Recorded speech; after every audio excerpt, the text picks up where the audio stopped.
everybody, this is the Hollywood Rabbi, and I'm here at the beautiful Melrose Gardens in Hollywood, California, to bring you this week's Torah Portion. That's right, this week's Torah Portion is called Yitro, and in the vernacular, it's called Jethro. And if you remember, Jethro is Moses' father-in-law. Now, this week's Torah Portion is one of the most important because it includes the 10 Commandments. That's right. Where would we be without the 10 Commandments? Could you imagine a world that didn't have them? Such fundamental laws as do not steal, do not kill. Well, this wasn't actually the first covenant that's mentioned in the Bible. The first one was listed in Genesis. It was Noah's covenant. It was God's promise that would never destroy the world again through means of a flood. And that was a unilateral agreement. Didn't take any consent from the people. The next one was Abraham's covenant, also a unilateral agreement that Abraham's descendants would be as many as the stars in the sky. The 10 Commandments can be broken up into two parts. The first part of the 10 Commandments deals with man's relationship to God. And the second part is all about human relations, human beings' behavior towards other human beings. The building blocks of a community that's based on civility, unlike the other two covenants, required consent. And it required people to consent to the law because unless people adhere to the spirit of the law, justice will not be done. But the relationship that people have towards God is different. God is like a celestial parent. And just like many children have different opinions about their parents and different relationships with them, so too do we as human beings have different relationships and different ways that we understand the Almighty. If you look at the very first commandment, I'm the Lord your God who took you out of slavery in the land of Egypt. Why does God make an introduction in that way? Well, many people feel that people could relate to that generation especially, because it took them out of slavery and out of bondage. It was a way of God making a connection out of a personal level. Now, a basic building block of Judaism is to believe in one God, no more, no less. But it should be the message of every single teacher to teach us that the Bible is about giving people personal freedom.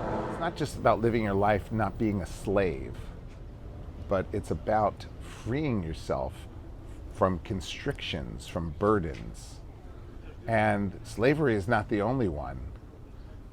There's addiction, there's depression, there's sickness, there's poverty. All these things are things that constrict us. And the Bible is all about free choice and opening up our possibilities. Another question is why was the Torah given on Mount Sinai in the desert? Why wasn't it given in Mount Moriah in Jerusalem, where the temple is? And the answer is if it was given in Jerusalem, the people of the world would feel that the 10 Commandments are only for the Jewish people, but they're actually for the whole world. It helped to civilize the entire world. And these laws are important because Judaism is a religion, not just of theology, but it's of behavior and of action. Now, if you think about it, what's wrong with society today? What do you hear people complaining about? Children don't respect their parents. There's too much crime, too much murder, stealing, lying. These are all things that are prohibited in the 10 Commandments. We need to ensure people's personal freedoms and advocate for them and not be indifferent. They're not just words. Words have a lot of impact in this world. The world was created with words. Let there be light. The world was created with words.